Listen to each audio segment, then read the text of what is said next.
आज से करीब 252 मिलियन साल पहले पृथ्वी जब पैलियोजोइक एरा से गुजर रही थी, तब प्रेजेंट डे साइबेरिया के वोल्केनिक पहाड़ फट के कई टन लावा और जहरीली हवाएं आसमान में उड़ा रहे थे। मंजर मानो कुछ ऐसा था जहां पर एक और जमीन पर राज करने वाले शाकाहारी लिस्ट्रोसॉर्स एक एक सांस के लिए लड़ रहे थे, वहीं पर दूसरी ओर समुद्र को अपनी जागीर मानने वाले क्लॉडियोसॉर्स जैसे जीव पानी की एक एक बूंद निगलने से पहले हजारों बार सोच रहे थे। इन टेरेस्ट्रियल और एक्वेटिक जीव दोनों को यह पता चल गया था कि उनका अंत अब नजदीक आ चुका है, और वही हुआ है जिसका डर सभी को था। द ग्रेट डाइंग नाम के एक मैस एक्सटिंक्शन इवेंट में पृथ्वी के एटलीस्ट 90% जीव विलुप्त हो गए। लेकिन प्रकृति का नियम है ये कि जहां पर एक प्रजाति का विनाश होता है, वहीं पर दूसरी तरफ दूसरी प्रजातियों का जन्म होता है, और इसी दौरान भी इनके विलुप्त होने से कुछ नए तरह के जीवों को पनपने का मौका मिल गया। मैं बात कर रहा हूं कुछ बहुत ही नए किस्म के प्यारे जीवों का, जो और कोई नहीं है बल्कि है हमारे डायनासोर्स। दरअसल कुछ एस्टिमेट्स के अनुसार जब द ग्रेट डाइंग हुआ, तब पृथ्वी को उस हालात से बाहर निकालने में करीबन 10 मिलियन साल लग गए।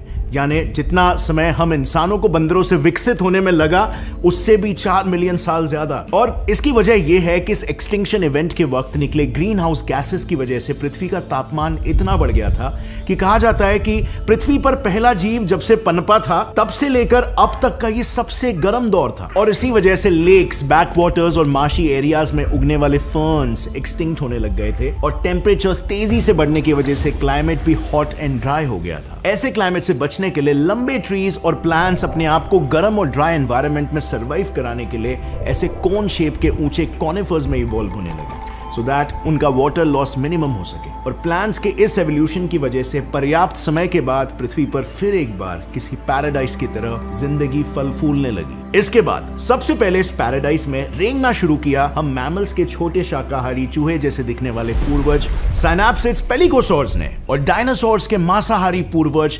डायप्सिड्स आर्कोसॉर्स, और फिर पैंजिया के नदी नालों में पनपने लगे मेंढकों के पूर्वज लिसैम्फिबियंस, जो मोस्टली मीठे पानी में तैरते नजर आते। और ऐसा इसीलिए क्योंकि खारे पानी से भरे समुद्रों में तब टेम्नोस्पॉन्डिल्स का राज हुआ करता था। अब अगर देखा जाए तो उनका अपीयरेंस तो मगरमच्छों वाला ही था, पर साथ ही इनका स्वभाव भी मगरमच्छों वाला ही था, यानी कि जो भी जीव दिखे बस उसे चबा जाओ। और ऐसे में डायप्सिड्स और साइनैप्सिड्स के लिए सिर्फ एक ही बेस्ट रास्ता था कि जमीन पर बने रहो और वहीं पर एक दूसरे को डोमिनेट करने की कोशिश करो। अब इसमें भले ही डायप्सिड्स मांसाहारी हो और साइनैप्सिड्स उनका खाना हो, लेकिन फिर भी उस वक्त पैंजिया पर राज हुआ करता था साइनैप्सिड्स का, क्योंकि डायप्सिड्स के मुकाबले उनका साइज काफी बड़ा था। पर अफसोस साइनैप्सिड्स का राज यहां पर ज्यादा देर तक नहीं चला, क्योंकि पृथ्वी के हर वक्त बदलते तापमान को पेलिकोसॉर्स सह नहीं पाए और धीरे धीरे एक्सटिंक्ट हो गए। लेकिन एम्फीबियस आर्कोसॉर्स, उन्होंने इस बदलते तापमान में अपने आप को ढालने के लिए एक नई एवोल्यूशनरी टैक्टिक अपनाई, थर्मोरेगुलेशन। इसमें हुआ यह कि उनकी स्किन स्पेसिफिकली रीडिजाइन हुई ताकि वो अपने सराउंडिंग टेम्परेचर के हिसाब से हीट को एब्जॉर्ब और एमिट कर सके, और इसकी वजह से वो अपनी बॉडी के हीट को रेगुलेट करके हॉट टेम्परेचर्स में भी सरवाइव करने लगे। इसी के साथ ही पेलिकोसॉर्स के कंपैरिजन में आर्कोसॉर्स के रेस्पिरेटरी सिस्टम, डाइजेस्टिव सिस्टम और मूवमेंट का सिस्टम भी हर जनरेशन के साथ तेजी से इवॉल्व होते चला गया। और अब आर्कोसॉर्स ने खुद को इवॉल्व तो कर लिया था, लेकिन असल प्रॉब्लम उनके एवोल्यूशन के बाद शुरू हुई, क्योंकि उनके खुद के कजिन्स पानी में रहने वाले इक्टियोसॉरस उनसे पहले ही साइज में बड़े होकर उन्हें खाना शुरू कर चुके थे। यहां तक कि वो टेम्नोस्पॉन्डिल्स और आर्कोसॉर्स के मुंह का निवाला छीनना शुरू कर चुके थे। And what came after this was temnospondyls की तादाद ड्रास्टिकली घटती चली गई, और ये इक्टियोसॉरस समुद्र के नए डोमिनेंट जीव बनकर उभर आने लगे। इक्टियोसॉरस के डोमिनेंस के माहौल में आर्कोसॉर्स का पानी में जाकर शिकार करने का मतलब था कि खुद इक्टियोसॉरस का शिकार हो जाना। और इससे बदतर हालत तो टेरेस्ट्रियल स्पीशीज की थी, क्योंकि 70% स्पीशीज एक्सटिंक्ट होने की वजह से उनके फूड चेन में शिकार कम और शिकारी ज्यादा हो गए थे। अब ऐसे में आर्कोसॉर्स के सामने बस एक ही ऑप्शन था, कैसे भी करके बाकी कॉम्पिटिटर्स के पहले शिकार को दबोच लेना। और ऑब्वियस सी बात है, इसके लिए आर्कोसॉर्स फैमिली के मेंबर्स को चाहिए थी स्पीड, जिसे अडेप्ट करने के लिए उनमें चेंजेस आने लगे। उनके पैरों की हड्डियां, पर्टिकुलरली टिबिया, फिब्यूला और एस्ट्रैगुलस बोन, जो उन्हें रेंगने में मदद करते थे, वो कुछ इस तरह से फ्यूज हो गए और एक्स्ट्रा स्ट्रेंथ प्रोवाइड करने लगे, जिससे अब ये ऐसे चलने लगे। इनफैक्ट इनकी गर्दन भी फ्लेक्सिबल हो गई और एस शेप की तरह दिखाई देने लगी, जिससे ये अपने शिकार को बिना शरीर को मोड़े देख सकते थे और अपनी गर्दन का इस्तेमाल करके अपनी सेंटर ऑफ ग्रेविटी को भी मेंटेन कर सकते थे। और जब कंडीशंस नॉर्मल हुए, इनके फुर्ती से शिकार करने की वजह से शिकार फिर एक बार कम होने लग गए। इतने कम कि इनमें से कुछ आर्कोसॉर्स को घास फूस चबाना पड़ गया और वो धीरे धीरे ओमनीवोर्स में कन्वर्ट होने लगे। अब ये ओमनीवोर आर्कोसॉर्स अपने ही पूर्वज से इतने अलग हो गए कि साइंटिस्टों को फिर बाद में इन्हें दो कैटेगरीज में बांटना पड़ गया। डायनासोर्स के पूर्वज ऑर्निथोडेरा और क्रोकोडाइल्स के पूर्वज क्रोकोडाइलोमॉर्फा। इस सब एवोल्यूशन के दौरान पृथ्वी धीरे धीरे शांत हो रही थी। वोल्केनिक एक्टिविटीज कम होने के कारण कार्बन डाइऑक्साइड के लेवल्स भी कम हो रहे थे और पैंजिया धीरे धीरे करके मॉडर्न कॉन्टिनेंट्स का शेप लेने लग गई थी। जहां प्लांट्स अपनी हाइट और कॉनिफेरस जंगल के एक्सपेंस को बढ़ाने में लगे थे, वहीं मरीन लाइफ अपनी क्वांटिटी और डाइवर्सिटी बढ़ाने में लग गई। सीजन्स फिर से अपनी करेक्ट शेप ले रहे थे, बारिश हर साल 9 महीनों के लिए होने लगी थी और इसीलिए वेजिटेशन और लाइफ दोनों ही तेजी से पनपने लगे। अब इस फलते फूलते न्यूट्रिशियस वेजिटेशन से कुछ ओमनीवोर्स ऑर्निथोडेरा इतने डिपेंडेंट हो गए कि वो पूरी तरीके से हर्बीवोर्स ही बन गए। इससे हुआ ये कि फर्न और लीव्स को चबाने के लिए सबसे पहले तो इनके दांत फ्लैट हो गए, जिससे कि वो घास को अच्छे से चबा सके। फर्न और लीव्स पचाने में काफी समय लगता है और इसीलिए उनके स्टमक और इंटेस्टाइन्स बड़े हो गए और स्टमक को सपोर्ट करने के लिए उनका ये प्यूबिक बोन इस तरह से अरेंज हो गया जो दिखने में आज के बर्ड के प्यूबिक बोन की तरह दिखता है। वहीं दूसरी तरफ लिजर्ड जैसे हिप वाले ओमनीवोर घास फूस के साथ साथ शिकार पर भी निर्भर थे और इसीलिए इनके बोन्स अब फास्ट मोबिलिटी के लिए कुछ इस तरह से अडेप्ट हो रहे थे। ये दोनों ही फैमिलीज अब फुल फ्लेज्ड डायनासोर्स बन चुके थे, लेकिन इनके स्ट्रक्चर्स और जेनेटिक्स में इतने चेंजेस आए कि साइंटिस्टों को अगेन ऑर्निथोडेरा फैमिली को दो ग्रुप्स में डिवाइड करना पड़ गया। पहला हर्बीवोर बर्ड्स जैसे हिप वाले ऑर्निथोशियंस और दूसरा ओमनीवोर लिजर्ड जैसे हिप वाले सॉरिशियंस। अब इनिशियली सॉरिशियंस ज्यादा थे, पर लेट ट्रायासिक आते आते ऑर्निथोशियंस की तादाद बढ़ने लगी क्योंकि उनका खाना प्लांट और ट्रीज तेजी से बढ़ रहा था, जिसका कारण था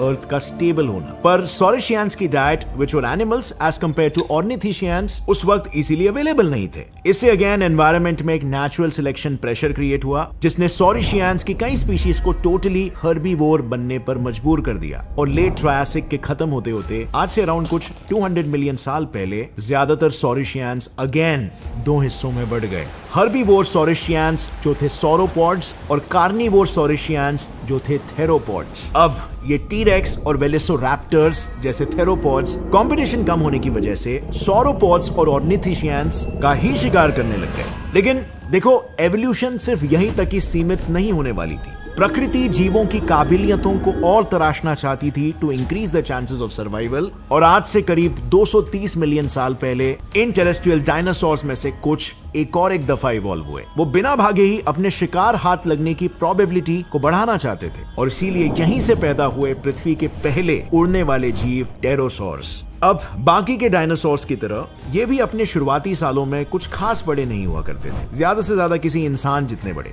लेकिन फिर आगे चलकर इवेंचुअली इनका भी साइज इतना बढ़ गया कि जब ये अपने पंख फैलाते तो वो करीब 1.5 फुल साइज स्कूल बसेस जितनी जगह घेर लिया करते थे। डायनासोर्स के इन कंटिन्यूअस एवोल्यूशन से हालात कुछ ऐसे बन गए थे कि अब तक जितने भी शाकाहारी सिनैप्सिड्स जो जैसे तैसे भी करके जिंदा बच गए थे, उनका भी अभी जीना मुश्किल हो गया था, क्योंकि जमीन पर पौधे खाएं तो 2 पैरों वाले डायनासोर से खतरा, छुपने के लिए ऊंचे पेड़ों पर चढ़ो तो शाकाहारी सॉरोपॉड्स जीव वहां पर छुपने के लिए पत्ते ही नहीं छोड़ रहे थे, और इस सब के बावजूद अगर वो ऊपर चढ़ के बस बैठ जाए तो टेरोसॉर्स उन्हें वहां से पकड़कर अपने चूजों को खिला रहे थे। यानी हर तरफ बस सिनैप्सिड्स की मौत का मंजर छाया हुआ था। बट फिर सिनैप्सिड्स ने भी अपनी जान बचाने का एक नया तरीका खोज लिया। उन्होंने सोचा कि जैसे जैसे ये डायनासोर्स अपने आप को बड़ा करते जा रहे हैं, इनसे बचने का सबसे बेस्ट तरीका है इनके मुकाबले अपने आप को और छोटा कर लो। इससे हम नजर ही नहीं आएंगे और नतीजन कोई हमारा शिकार ही नहीं करेगा। So to do that 225 million years ago synapsids की कुछ प्रजातियां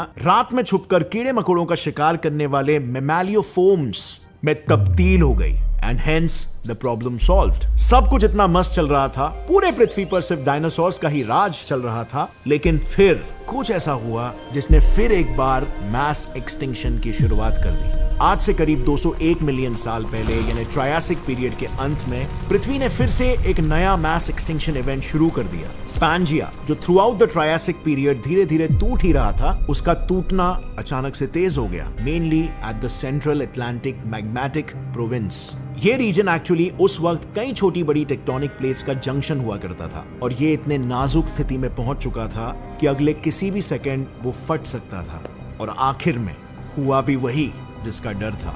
इतिहास फिर से अपने आप को दोहरा रहा था। पैंजिया कैंप रीजन से तेजी से टूटने लगा, वोल्केनिक इरप्शंस तेज हो गए और हवा में उड़ते जहरीले गैसेस ने फिर से पृथ्वी के क्लाइमेट को जहरीला बनाना शुरू कर दिया। जब लावा से वेपराइज हुआ पानी बरसात के रूप में जमीन पर वापस बरसने लगा, तो इन्हीं टॉक्सिक गैसेस ने बरसात के साथ मिलकर नदियों और ओशंस को भी एसिडिक बना दिया। हालात कुछ ऐसे बन गए थे कि अब ना सांस लेने के लिए ताजी हवा थी और ना ही पीने के लिए ताजा पानी। देखते ही देखते डायनासोरियन, आर्कोसॉर्स, उड़ने वाले टेरोसॉर्स और छोटे छोटे मैमलियोफॉर्म्स को छोड़कर पृथ्वी के ज्यादातर जानवर फिर से विलुप्त हो गए। उनमें से सिर्फ वही जिंदा बच पाए जो उस वक्त पैंजिया के सेंटर से दूर रह रहे थे। जब चीजें शांत हुई तो इवेंचुअली इस कैंप रीजन में पैदा हुए क्रैक्स में धीरे धीरे आसपास के समंदर का पानी रिसने लगा।